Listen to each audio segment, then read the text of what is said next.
Subject this morning is salvation for all. Is salvation for all.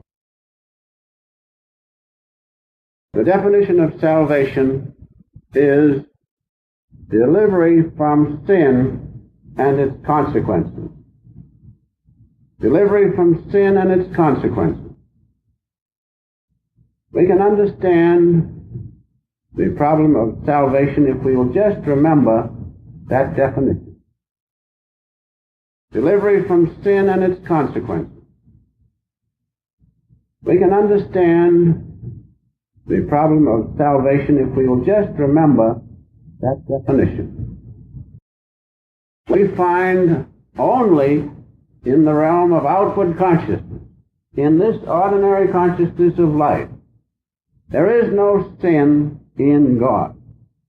There is no delusion in God because there is no duality of consciousness. Sin is found in the realm of duality. Remember that.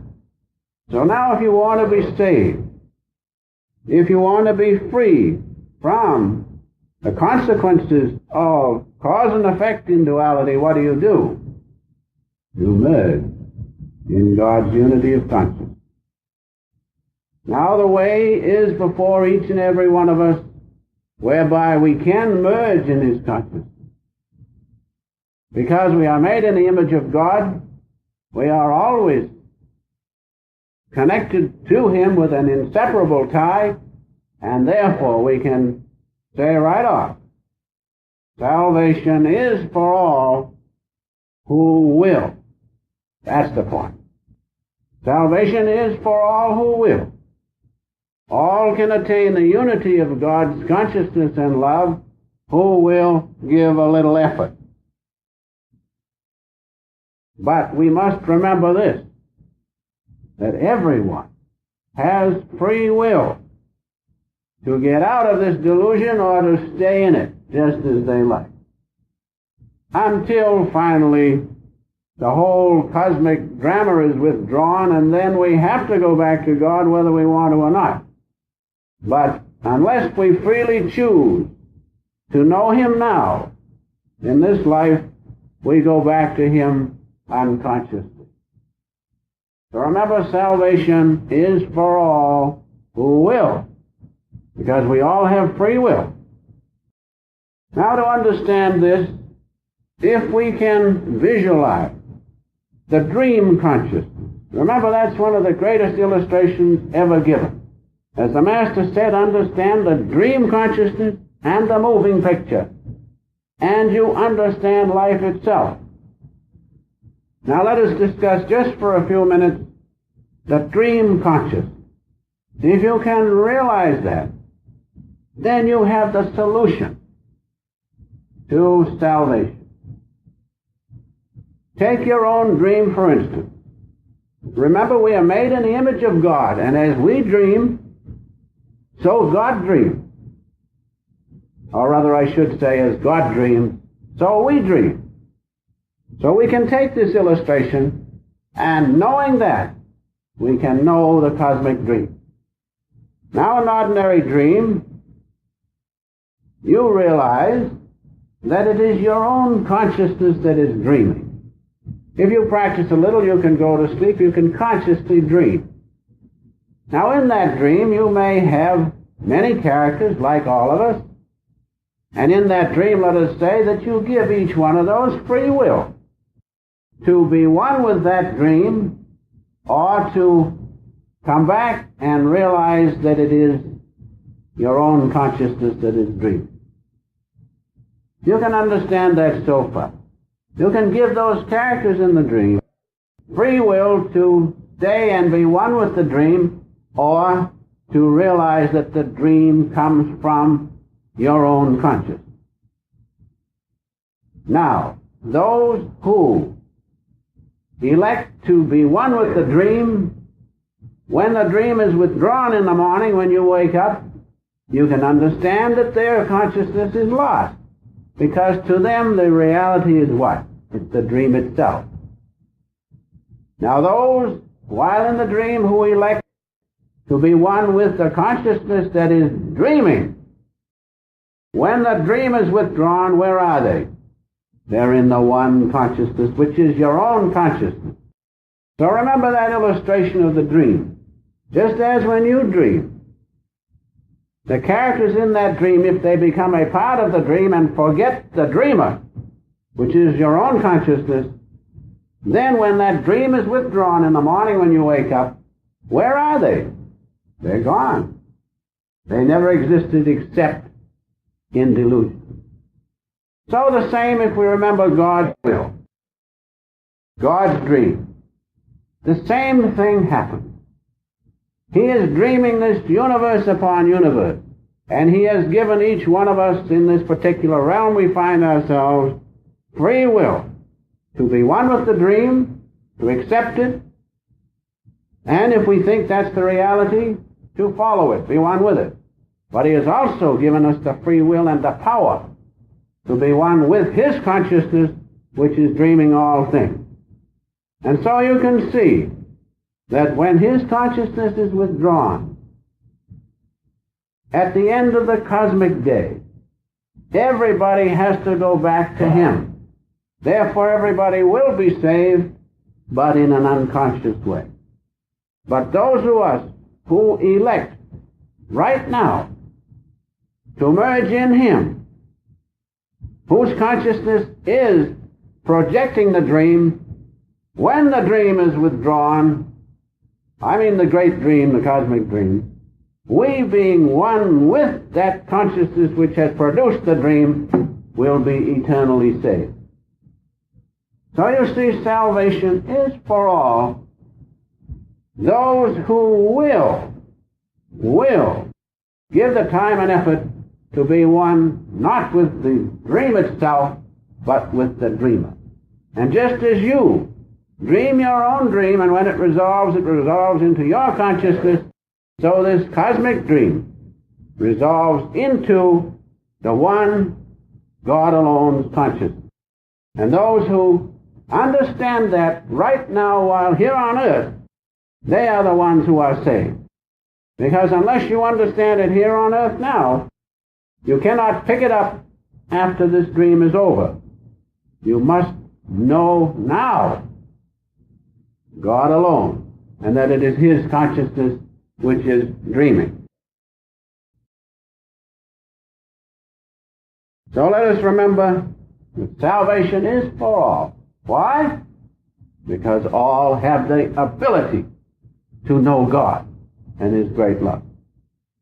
Saints attest to that. Those who meditate a little will know that. And those who merge in God alone have absolute salvation. Now, the Master's words come to me at this time when He said, if you understand the dream consciousness and the illustration of the moving picture, then you absolutely understand life. Isn't that wonderful? He didn't pay much attention to other things. He didn't go into science of life and so forth. He could if he wanted to. He just said those two things. If you understand the dream consciousness plus the moving picture, then you understand life itself. And he said this one thing in a letter to me. Remember, all is filmed in the imagination of God.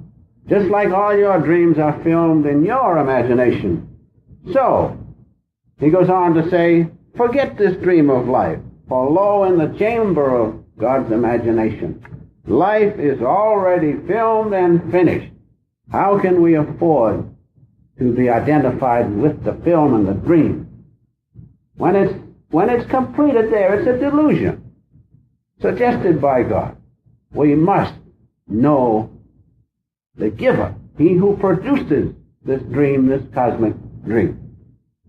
Now, to substantiate these statements which I have made, that salvation is open to all, and that we all can absolutely have salvation, I want to give a few references from the Bible and the Bhagavad Gita. You will remember that when Babaji met Sri Yukteswarji, I think you've read it perhaps in the Autobiography of a Yogi, that he told him to show by parallel references of the different scriptures, and especially in this case, the Bible and the Bhagavad Gita, to show that the underlying truth in all religions is the same. And in this case this morning, the fact that all is produced from God's one consciousness, His life and His love. And that those who merge in that can absolutely have salvation. And with that in mind, I want to read one or two parallel references. First, in St. John, the 9th chapter, the 10th chapter, the 9th verse. This is what we read. I am the door. By me, if any man, not the elect, any man, if any man enter in, he shall be saved, and shall go in and out and find pasture. In other words, I am the door simply means the door is Christ conscious. And if any man gives the time to enter in, he shall be saved. There are no qualifications necessary except that it is a universal thing that all who will be saved. Now in the Gita we find the same thing. The same am I to all beings. How could God be possible? The Gita, the wording of the Gita is most beautiful. The same am I to all beings. There is none hateful to me, nor dear. They verily who worship me with devotion, they are in me, and I also in them. How could God be any different? How could He when we're all products of His imagination? And so you see, there you have two references that point out clearly the underlying truth about salvation, that everyone shall be saved who will. Now going on, two more parallel references. This we might say, from saints to sinners, all are eligible. And so we read in St. John, the 3rd chapter, the 17th verse. For God sent His Son, and remember the Son is Christ conscious. God sent His Son into the world, not to condemn the world, but that the world through Him might be saved.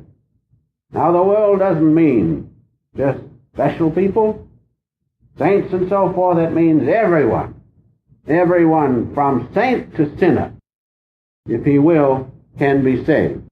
And in the Bhagavad Gita we read the same thing.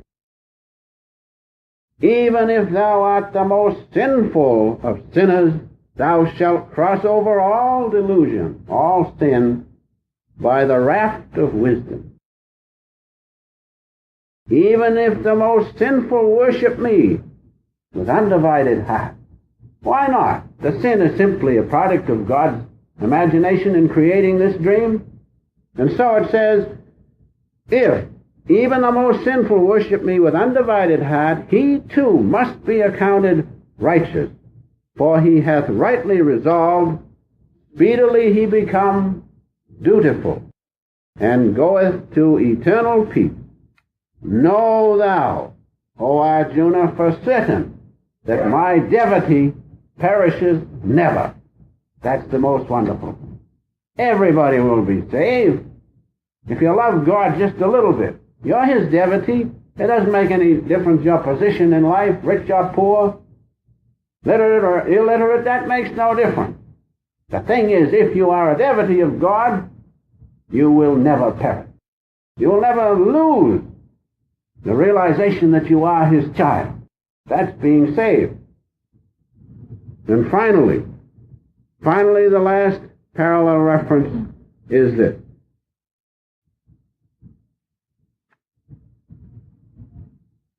There is one important thing to remember. There is one uncompromising requirement for salvation. You cannot escape. And it is this. And I used to wonder why the Master kept saying to me, Doctor, you must last to the end. You must last to the end.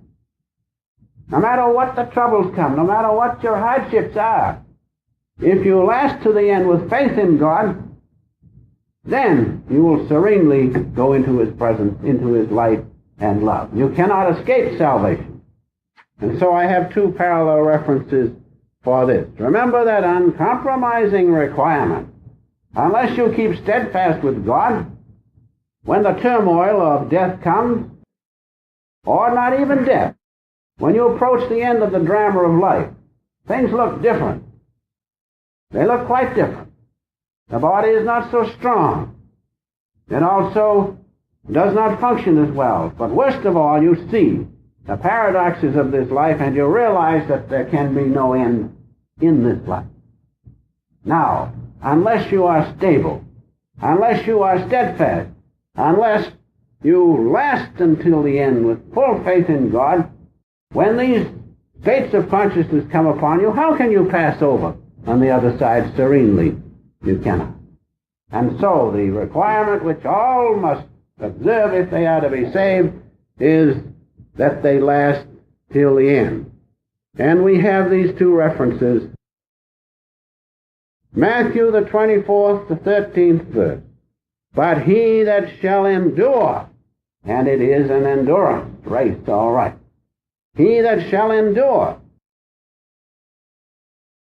he that shall endure unto the end, the same shall be saved. Now you cannot endure until the end until you establish a steadfastness of consciousness, until you are stayed in God by the discipline of regular meditation and self-realization fellowship yoga. You cannot endure until the end until you have that stability, until, as the Bible says, you are stayed in God. Then and then only can you remain steadfast till the last. But if you do that, there's nothing to prevent you merging in His light and love. Nothing.